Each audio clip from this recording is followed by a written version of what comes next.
नमस्कार दोस्तों, मैं राजेंद्र दुबे आप सभी का आपके अपने चैनल माई पाठशाला पर स्वागत करता हूं। और आज हम लोग अपनी अग्नि परीक्षा के अगली सीरीज में हैं और आज अग्नि परीक्षा का 7वां दिन है। और आज 7वें दिन पर मैं फिर लेके आया हूं पॉलिटी के 10 सवाल। ये 10 के 10 सवाल 10 इंजेक्शन के बराबर हैं। तो ये नाइट का इंजेक्शन है, लेकर के सोइएगा। और हम लोग आज के सेशन में बात करेंगे पॉलिटी के उन 10 सवालों पर जो कहीं भी, कभी भी और किसी भी एग्जाम में आपसे मिल सकते हैं। तो स्वागत करिए इनका। और इस सीरीज के इस दिन का पहला सवाल ये रहा आपके स्क्रीन पर। यस, संविधान की प्रस्तावना में भारत को क्या कहा गया है? In the preamble of the constitution India has been told सर्वसत्ताधारी, लोकतांत्रिक, समाजवादी, धर्मनिरपेक्ष गणराज्य। समाजवादी, लोकतांत्रिक, धर्मनिरपेक्ष गणराज्य, लोकतांत्रिक, सर्वसत्ताधारी, धर्मनिरपेक्ष समाजवादी गणराज्य, सर्वसत्ताधारी, समाजवादी, धर्मनिरपेक्ष या लोकतांत्रिक गणराज्य। ये 4 जो विकल्प हैं, ये 4 के चारों विकल्प एक दूसरे की तरह हैं।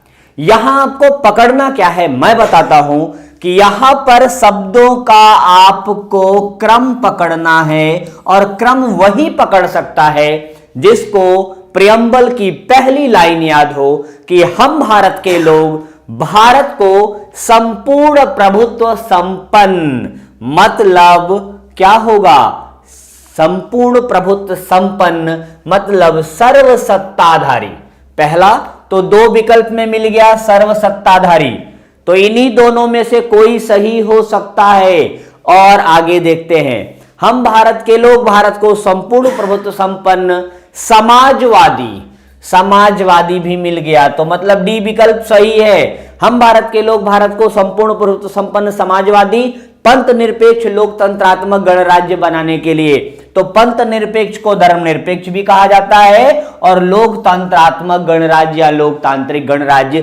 तो डी ऑप्शन इसका सही होगा। और वही लोग इस क्वेश्चन को अटेम्प्ट कर सकते हैं जो लोग प्रियम्बल की पहली लाइन याद करके बैठे हैं। बेसिकली इस प्रियम्बल की भाषा जो है वो यूएसए, संयुक्त राज्य अमेरिका के संविधान से ली गई है। और इस प्रियम्बल को भारतीय संविधान की आत्मा कहा जाता है। क्या कहा जाता है? भारतीय संविधान की आत्मा कहा जाता है। इसमें 42वें संविधान संशोधन कॉन्स्टिट्यूशनल अमेंडमेंट के द्वारा 3 नए शब्द जोड़े गए हैं। वो 3 नए शब्द आपको यहां भी दिखाई दे रहे हैं। 2 एक मैं आपको बता देता हूं। वो 3 नए शब्दों में 2 शब्द हैं समाजवादी और धर्मनिरपेक्ष या पंथ निरपेक्ष। और तीसरा शब्द है, ये 2 हो गए। और तीसरा आपका होगा अखंडता। ये अखंडता शब्द भी जोड़ा गया। तो ये 3 शब्द कब जोड़े गए? 1976 में, 1976 में ये शब्द ऐड हुए। तो ये रही आपकी प्रियम्बल। ओके, अगले सवाल पे चलते हम लोग। तैयार हो जाइए। लोकप्रिय प्रभुसत्ता क्या है? What is the popular sovereignty? क्या? ठीक, लोकप्रिय प्रभुसत्ता मतलब लोकप्रिय का मतलब पॉपुलर हुआ, जिनको जनता जानती हो। लोकप्रिय प्रभुसत्ता जिनके अंदर पावर हो, मतलब जनता की शक्तियां किसके हाथ में होती हैं? जनता का संप्रभु है। जनता स्वयं अपनी शक्तियां अपने हाथ में रखती है। जनता के प्रतिनिधि का संप्रभुत्व है। अगर आप लोकप्रिय संप्रभुता की बात कर रहे हैं, जनता की संप्रभुता की बात नहीं कर रहे हैं, तो यहां पर जनता के प्रतिनिधियों का संप्रभुत्व उत्तर होगा। क्यों? क्योंकि यहां पर जो वास्तविक तथ्य है वो ये है कि लोकप्रिय प्रभुसत्ता, लोकप्रियता के कारण प्रभुसत्ता किसके हाथ में आती है? तो प्रतिनिधियों के हाथ में आती है। बिल्कुल अलर्ट रहिएगा, यह सवाल बन सकता है। यह काफी नया मॉड्यूल का सवाल है, ऐसे सवाल लगातार बन रहे हैं पॉलिटी में, तो तैयार रहिएगा इस सवाल के लिए। यस, अगला सवाल, भारत पूर्ण संप्रभु लोकतांत्रिक गणतंत्र कब बना? पूर्ण संप्रभु, यहां पर सिर्फ संप्रभु की बात नहीं है। संप्रभु तो भारत बन गया था अंग्रेजों के जाने के बाद ही, लेकिन पूर्ण संप्रभु पूरी तरह से आपके यहां जब अंतरिम सरकार का गठन हुआ 2 सितंबर 1946 को भारत संप्रभुता की ओर कदम बढ़ा चुका था। शक्तियां भारत के हाथ में आ चुकी थी, लेकिन उस समय आपका जो गवर्नर जनरल था वो माउंटबेटन था, तो पूर्ण संप्रभु नहीं था। पूर्ण संप्रभु वो तब बनेगा जब आपका संविधान बनकर के तैयार हो जाएगा, और आपका संविधान बनकर के तैयार हुआ 26 नवंबर 1949 को। तो 26 नवंबर 1949 को आपका देश पूर्ण संप्रभु बना। क्लियर? अगले सवाल पे आते हैं, बिल्कुल नजर गड़ाए रखिए। भारत के संविधान में संघीय शब्द का प्रयोग कहां पर हुआ है? संघीय in the sense of federal. Where is the word federal use the constitution of India? तो क्या भारत के संविधान में संघ फेडरल शब्द का इस्तेमाल हुआ है? इंडियन कॉन्स्टिट्यूशन का पहला आर्टिकल ही कहता है कि India, that Bharat shell be nation of union of state. मतलब यहां फेडरल की जगह पर किस शब्द का प्रयोग हुआ है? यूनियन। इसका भी मतलब होता है संघ और इसका भी मतलब होता है संघ, दोनों एक तरह से संघ है। लेकिन यहां का जो संघ है भारत का, वो समझौते से नहीं बना है, वो बना है विलय से। और जब संघ विलय से बनता है तो यूनियन कहा जाएगा। फेडरल समझौते से बना संघ है, जो यूएसए के संविधान की विशेषता है। तो भारतीय संविधान में संघीय शब्द का प्रयोग नहीं हुआ है, बल्कि संघ शब्द का प्रयोग हुआ है। तो इसका उत्तर होगा संविधान में कहीं भी नहीं। क्लियर? इस चीज को बिल्कुल याद रखिएगा कि भारत जो है एक संघ है जो यूनियन से रिप्रेजेंट होता है, फेडरल से नहीं। क्लियर? अगले सवाल पे चले हम लोग। नेक्स्ट क्वेश्चन ये रहा कि निम्नलिखित में से किस अनुच्छेद में इंडिया को भारत भी कहा गया है? सिर्फ एक आर्टिकल है जिसमें यह कहा गया है कि इंडिया भारत, ठीक, उस अनुच्छेद का मतलब इंडिया और भारत दोनों शब्दों का प्रयोग हुआ है। जल्दी से मुझे रिप्लाई करके बताएं कि इंडिया और भारत दोनों शब्द एक साथ किस अनुच्छेद में आए हैं? जी हां, उसमें लिखा है India and Bharat that shall be nation of union of state, there are 29 state and 7 union territories.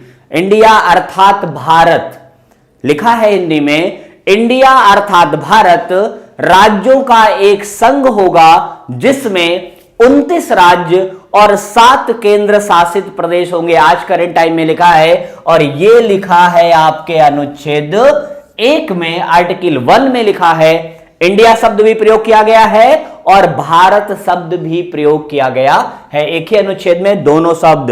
Okay, yes. अगले सवाल पे चलते हैं हम लोग। लक्काद्वीप, मिनिकोय और अमीन दीवी द्वीप का नाम बदलकर लक्षद्वीप किस वर्ष में संसदीय अधिनियम द्वारा किया गया था? पहले तो यही जान लीजिए कि आपका लक्षद्वीप को लक्काद्वीप कहा जाता था, और मिनिकॉय कहा जाता था मिनिकॉय को, और अमीन दीवी कहा जाता था, यह मिनिकॉय का हिस्सा है।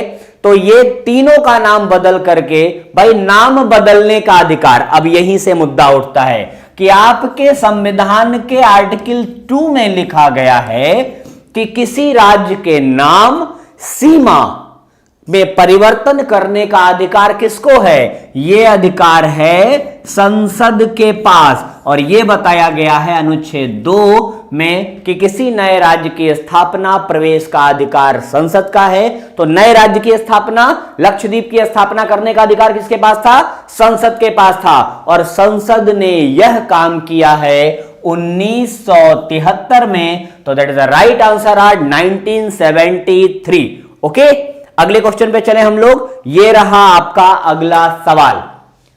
1956 में राज्यों का पुनर्गठन करने से 17 राज्य और 6 संघ क्षेत्र बने, 17 राज्य और 9 संघ राज्य क्षेत्र बने, 14 राज्य और 6 राज्य क्षेत्र बने, 15 राज्य और 9 संघ शासित क्षेत्र बने। कौन बताएगा इसका उत्तर? जल्दी से रिप्लाई करें मुझे। देखिए, राज्यों के पुनर्गठन की जो समस्या रही वो स्टार्ट हो गई थी 1948 से। 1948 से ही राज्यों के पृथक करने की मांग उठी और ये पहली मांग उठाई गई आंध्र प्रदेश में। कहां पर उठी? आंध्र प्रदेश में। उस समय ये आंध्र प्रदेश किसका हिस्सा हुआ करता था? इस समय ये आंध्र प्रदेश तमिलनाडु का हिस्सा हुआ करता था। कई कमेटियां बनी, इसके बाद जो है कमेटियों का कोई निष्कर्ष नहीं निकला। तब लास्ट में इसमें धर कमेटी बनी, जेवीबीपी कमेटी बनी, जवाहर वल्लभ भाई पटेल पट्टाभी सीतारामैया कमेटी कहा जाता है, जेवीपी कमेटी। और धर समिति भी बनी थी 1947-48 में। तो इन्होंने भी जो है रिजेक्ट कर दिया था। इन सब से मजबूर होकर के 1952 में आंध्र प्रदेश को जो नेता थे, जो आंध्र प्रदेश को अलग कराने के लिए संघर्ष कर रहे थे, जिनका नाम है रामुल्लू महोदय, इन्होंने 1952 में 56 दिनों का आमरण अनशन किया और 56वें दिन ये